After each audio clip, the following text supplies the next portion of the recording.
सास का घूंघट पार्ट 2। पिछले अंक में हमने देखा कि देविका अपने ससुराल में हर गलत बात का विरोध करती, तो उसकी वजह से देविका पर उसके ससुराल वाले बहुत अत्याचार करने लगे। एक दिन देविका ने सचिन से कहा, सचिन, मैं तुम्हारे घर में नहीं रह सकती, तुम मुझे आज ही मेरे घर शहर भेज दो, मैं अपने मम्मी पापा के पास रहूंगी। क्यों देविका, तुम शहर क्यों जाना चाहती हो? यहाँ तुम्हें किस बात की परेशानी है?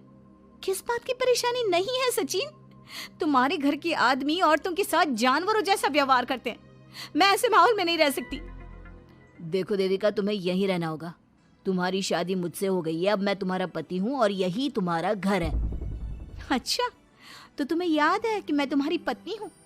जब तुम्हारे पिताजी और चाचा जी मुझे एक एक हफ्ते के लिए कमरे में बंद कर देते हैं, तब तुम्हें क्यों याद नहीं आता कि जो औरत कमरे में बंद है वो तुम्हारी पत्नी है? जब तुम्हारे जीजाजी और भाई मुझसे बदतमीजी से बात करते हैं, मुझे खाने के लिए कुछ नहीं देते, तब भी तुम्हें याद नहीं आता कि मैं तुम्हारी पत्नी हूँ? देखो देविका, तुम बेकार की बातें मत करो। तुम यहाँ ढंग से रहोगी, सबकी बात मानोगी, तो कोई तुम्हें कुछ नहीं कहेगा। इस तरह जानवर की तरह रहना ढंग से रहना है तो सॉरी सचिन, मैं नहीं रह सकती, मैं आज ही अपने घर जाऊंगी। ये बोलकर देविका अपना सामान पैक कर लेती है और घर से जाने लगती है। सचिन भी उसके पीछे पीछे चलता है और उसे समझाने की कोशिश करता है। जब ये सब जोगिंदर ने देखा तो बोल पड़ा, बहू, यह सब क्या हो रहा है? कहाँ जा रही हो? सचिन, बताओ अपने पिताजी को कि कहाँ जा रही हूँ मैं। तुम्हें शर्म नहीं आती अपने पति का नाम लेते हुए? मैं अपने पति का नाम ले रही हूँ, इसमें आपको क्या परेशानी है? आपका नाम तो नहीं ले रही हूँ ना? देविका, ये किस तरह से बात कर रही हो तुम पिताजी से? जिस तरह से करनी चाहिए उस तरह से कर रही हूँ बात। इससे अच्छी तरह से मैं तुम्हारे घर के किसी भी आदमी से बात नहीं कर सकती। तीनों की बात सुनकर घर के बाकी लोग भी वहां आ जाते हैं। तभी जोगिंदर कहता है, हमारे घर की औरतें अपने मर्दों का नाम नहीं लेती। तुम्हारे शहर में होता होगा, लेकिन हमारे यहाँ पर ऐसा कुछ नहीं होता। बहू, सचिन तुम्हारा पति है, तुम उसका नाम मत लिया करो। तुम अपने पति का नाम लेने की जगह ए जी, ओ जी, सुनो जी कहा करो। पति ना परमेश्वर होता है। तो परमेश्वर का तो हम नाम लेते हैं। क्यों माँ जी, क्या आप अपने इष्ट देव का नाम नहीं लेती? माँ जी, ये सब इन पुरुषों के बनाए तौर तरीके हैं, औरतों को दबाने के लिए। ये बेशर्म लड़की ऐसा नहीं सुधरेगी। ये हमारे घर की औरतों को भड़का रही है। सचिन, तुम इसे चुप कराओगे या फिर मैं करूं? नहीं नहीं पिताजी, मैं अभी समझा देता हूँ। चलो देविका अंदर, और कितना तमाशा बनाओगी मेरा। सचिन, मैं अंदर नहीं बाहर जाऊंगी, अब मैं यहाँ नहीं रह सकती। देविका की बात सुनकर महेंद्र कहता है, भाई साहब, ये लड़की इस घर से और गांव से बाहर ना जानी चाहिए, नहीं तो हमारे घर और गांव की औरतें भी ऐसी ही हरकतें करेंगी, वो भी मर्दों के खिलाफ बगावत करेंगी। और मैं भी देखती हूँ कि मुझे घर से बाहर जाने से कौन रोकता है। बहू, इनसे बहस करने का कोई फायदा नहीं, तुम अंदर चलो। इस गांव के मर्दों के अंदर बहुत अहंकार भरा हुआ है। देविका किसी की बात नहीं सुनती और अपना सामान उठाकर घर से बाहर जाने लगती है। तभी वहां मोहन और कल्याण आते हैं। कल्याण देविका के हाथ में से उसका सूटकेस छीन लेता है और मोहन देविका को जोरदार थप्पड़ मारता है। देविका का सर दीवार में लगता है और वो बेहोश हो जाती है। देविका, देविका तुम ठीक तो हो? भैया, आपकी हिम्मत कैसे हुई मेरी पत्नी पर हाथ उठाने की?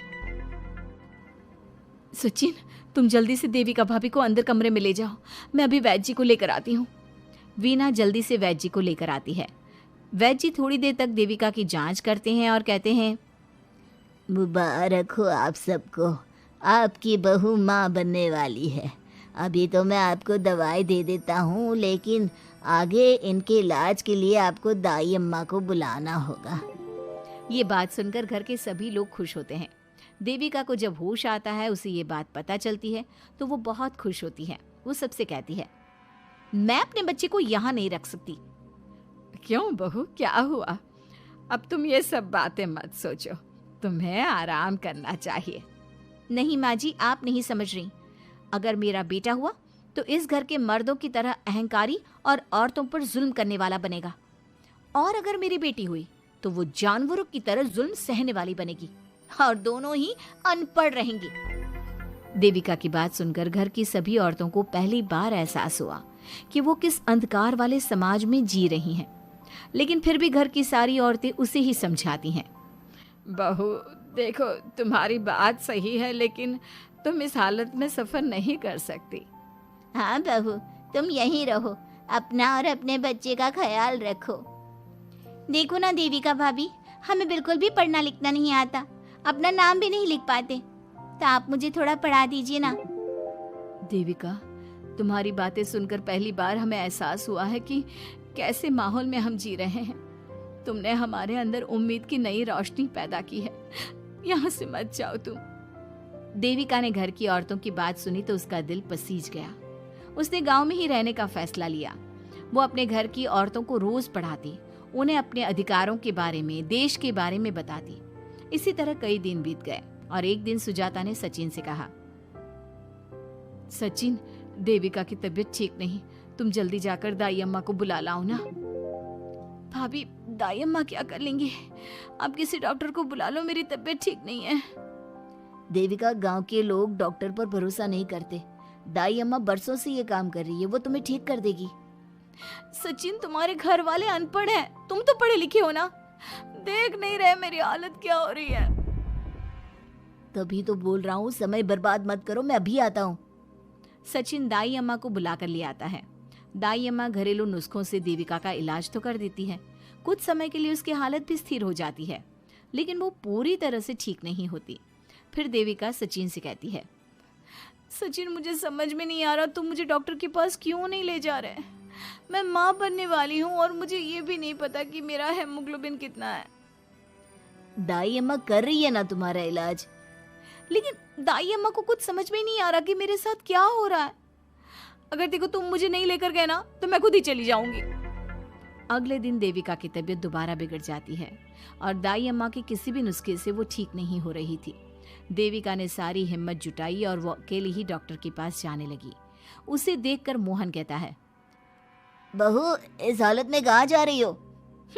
आप लोगों के भरोसे रही ना तो आप लोग मुझे मार ही डालोगे। डॉक्टर के पास जा रही हूँ मैं। बहू, तेरा दिमाग तो ठिकाने पर है। हमारे घर की औरतें मर्दों से इलाज नहीं कराती। हे भगवान, इन जाहिल लोगों को मैं कैसे समझाऊं? डॉक्टर औरतें भी होती हैं। बहू, तो हमें पागल मत बना, हमने तो कभी कोई महिला डॉक्टर नहीं देखी। तू झूठ बोलकर निकलना चाहती है ना? इस गांव की सरहद से आप लोग कभी बाहर नहीं गए ना, इसलिए आप लोगों को नहीं पता कि महिलाएं डॉक्टर के अलावा क्या क्या है। ए लड़की, तुझसे तमीज से बात कर रहे हैं तो तू ज्यादा हवा में मत उड़। बोला ना एक बार, चल अंदर जा। चाचा जी, मैं अंदर नहीं जाऊंगी, डॉक्टर के पास जाऊंगी। मेरा इलाज सिर्फ डॉक्टर ही कर सकता है।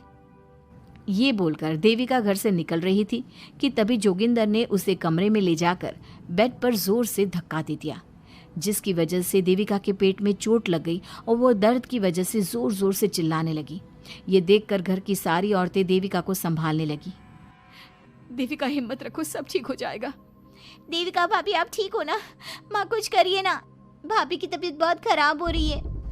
लेकिन मैं क्या कर सकती हूँ? भाभी, कुछ तो करो, कहीं बहू को कुछ हो ना जाए। उधर जोगिंदर मेन गेट पर बड़ा सा ताला लगा देता है और कहता है, आज के बाद इस घर से कोई भी औरत बाहर नहीं निकलेगी। देविका का बच्चा भी इसी घर में होगा, ये जिंदा रहे या मर जाए। जोगिंदर की बात सुनकर सभी औरतें बाहर आती हैं। जब विमला को इस बात का एहसास हो जाता है कि जोगिंदर देविका को डॉक्टर के पास किसी कीमत पर नहीं जाने देगा, तब विमला पहली बार अपना घूंघट उठाकर तेज आवाज में कहती है, मैं भी देखती हूँ देविका को डॉक्टर के पास जाने से कौन रोकता है। आज देविका डॉक्टर के पास जाकर रहेगी। देविका की सास का घूंघट आखिरकार उतर ही गया।